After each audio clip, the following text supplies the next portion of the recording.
At Bethesda's 2018 E3 press conference, we just seemingly witnessed Bethesda Game Studios and Todd Howard's team show their cards for at least the next 5 years, possibly the next 5 to 8 years even. It was absolutely mind-blowing, insane. We got the Fallout 76 full in-depth reveal as we expected. That was very akin to the Fallout 4 reveal that occurred at the 2015 iteration of the press conference. We got to look at gameplay as well as exactly what Fallout 76 is all about, but Todd Howard was not at all done there. Prior to the conference, I was hoping that Bethesda Game Studios would have something else, whether it be a minor tease of any description. Not only did Todd Howard have one other thing, Todd Howard had two other major project announcements. He confirmed the heavily rumoured Starfield that I've been covering on the channel for quite some time, and they also released, to close the show, a teaser for the Elder Scrolls 6, both of which were just very tiny little 30-second clips followed by simply a logo. I think this is a very peculiar move on Bethesda's part. As a matter of fact, I don't even really know if it makes any sense. I can understand why they did it, especially after the fan backlash after last year's press conference, with there being no particular surprises at all and us knowing exactly what was going down in that conference last year. But this is taking the complete opposite extreme of the situation. Last year people complained they had nothing. This year they just freaking showed everything possible. For God's sake, they revealed and teased the Elder Scrolls 6, which, if the other games that were announced at this show is any indication, that game is not coming out to 2022. Absolute minimum. Which pains me to say, but it's true. It doesn't really make any sense. It's a very peculiar move for them to take such an extreme approach to the conference. Yes, people have been hackling Bethesda Game Studios and Bethesda for many years regarding the Elder Scrolls 6, but this was just crazy. This felt like it was way too soon. I mean, for God's sake, they announced and fully revealed a multiplayer Fallout game and the announcement of a new IP. I think that would be typically enough. With all that aside, with me not really understanding the logic and reasoning behind this particular strategy, this was absolutely insane and I loved it. I absolutely loved this tease, and I'm sorry if I sounded like I was gonna hate it or something, because I think it's absolutely fantastic. I don't think it really makes any sense. I think it's actually gonna be annoying over the next few years because we get this tease today, which is incredible, but as I mentioned, we're probably not going to see this game for many years to come. So in that sense, in the future, it actually could turn out to be an incredibly frustrating tease. But of course, because I'm a total fanboy and I'm totally weak in that sense, whatever man, the Elder Scrolls 6, get freaking hyped, it's exciting stuff. Even if it was totally unnecessary. But let's take a step back. Overall, Bethesda's E3 showing this year was pretty good, I would say. I don't think as a general presentation as a whole, it was not nearly as good as Microsoft's, in my opinion. It went for a substantial period of time, almost 90 minutes if I'm not mistaken, which for the amount of stuff they had to show was just pretty much too long in my opinion. I reckon they could have definitely have spent a little less time on the stuff earlier in the conference. They kicked things off with Rage 2, which looks wacky, crazy and really cool. I'm a big fan of Avalanche Studios and specifically the Just Cause franchise and the open worlds they make with that series. So if they're going to make an awesome post-apocalyptic world with id Software's trademark shooting mechanics with all the wacky stuff going on, that's going to be awesome, and I think it demoed pretty well here as well. I don't want to make it sound like I'm discrediting the following section of the conference, however this part was a bit of a drag for me personally. We then touched on the Elder Scrolls Legends card game, the Elder Scrolls Online, Quake Champions and the Prey expansions. All of which, at least in my mind, was stuff I was just looking to get out of the way. We knew it's going to be there. That kind of stuff's been there every year for Bethesda, so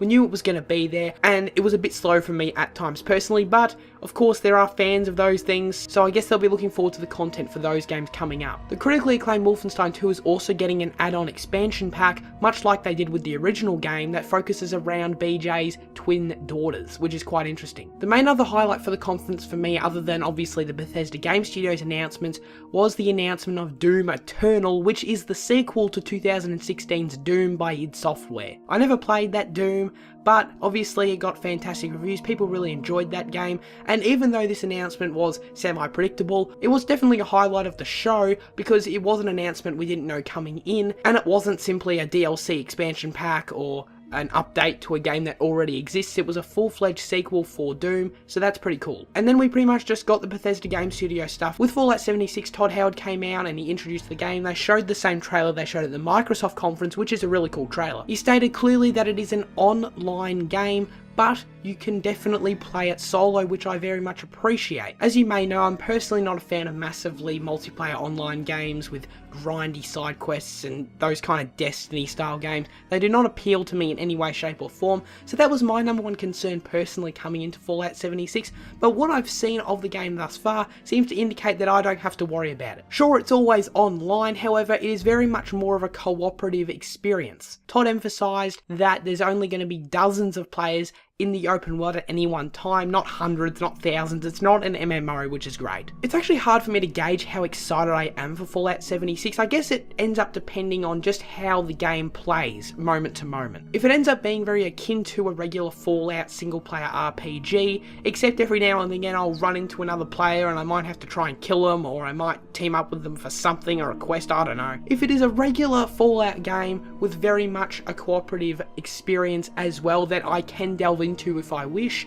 or if I happen to run into players in the world randomly, I am cool with that. That's fine with me. And while I think the game as a premise looks pretty cool, I'm just not 100% sold on it yet because I want to see how it plays. However, I know a lot of other people are going to have those same reservations that I have, so I'm definitely not alone on that one. Hopefully, when the game comes out in November, it ends up being pretty fun and enjoyable, and I'll hopefully end up enjoying it in the end. One of my main concerns with it though is that with this always online focus and this cooperative focus, Todd Howard didn't specify exactly what's going on with VATS, but I assume the multiplayer aspects mean that VATS is no longer a part of this Fallout game, which is honestly for me a little disappointing. VATS was a really cool feature in the Fallout franchise for me. I never played 3 or New Vegas, but VATS was thoroughly enjoyable because it was unique to Fallout. Sure, Fallout 4 was a pretty solid first-person shooter from a mechanical standpoint, however, I really enjoyed the fact that, sure, at any given time you can jump in and basically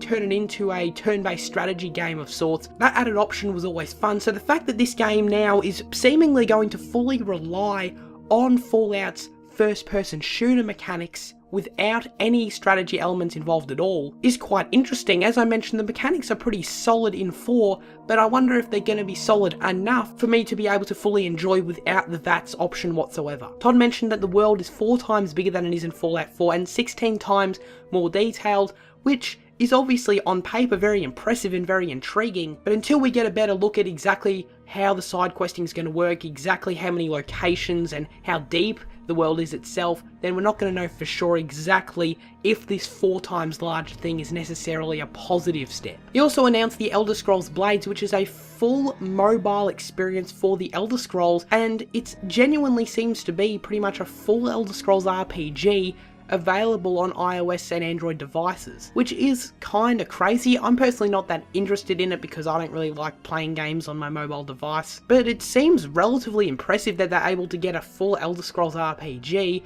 with all of those regular mechanics that we are used to seemingly being a part of it. It's not fully open world, at least from what we can tell so far, but it will have randomly generated and handcrafted dungeons and some PvP elements as well, which is pretty cool, I guess. And then from there, we just got the 2 crazy teasers from BGS, and it was absolutely freaking mad. He started off by saying that he's not done, which I wasn't surprised about. I was assuming there was going to be a one more thing style of moment with the conference, and he revealed that they've been working on a new franchise for quite some time. It's in pre-production, and it was a teaser for Starfield, which, while it didn't really show a lot, and it was obviously very cinematic and not going to be a very good representation of what the game actually is, man, I couldn't help but get hyped. It's exciting to see something that we've been speculating about for years upon years now. We've seen leaks, we've seen rumours, we've been following the freaking trademarks for ages, and to see it actually now come to fruition and actually be called Starfield, because I was convinced at this point that sure, the game could have been real, but I was convinced it wasn't going to be called Starfield, and it was, which is even more crazy, and it's got a pretty freaking cool logo too. At that point I was like, dude, this is great. We got plenty of Fallout 76 stuff, we got mobile crap for people that want that, and we got Starfield. I'm out, this is fantastic, great conference, close the show. And then he wasn't done, he played a freaking teaser for the Elder Scrolls 6, which was crazy. It showed pretty much absolutely nothing except the landscape and the logo, which is obviously exciting but disappointing at the same time. I personally would have liked to have seen a subtitle for the game revealed, revealing hopefully where it was set as well. Now I understand the problem with that would be is that it's too soon to reveal that information, as it's quite possible that Bethesda Game Studios themselves aren't even 100% sure where the game's going to be set yet. But I think that goes on to highlight exactly the problem with showing this teaser at all in the first place. It was cool, we got it, but we wanted to see more. We wanted to see at least a setting or a subtitle at the very least. Bethesda Game Studios could not provide that because it's too early for that, meaning, in my opinion at least, they shouldn't be showing anything at all. If it's too early for them to even give it a subtitle, that means it's too early for them to be showing anything.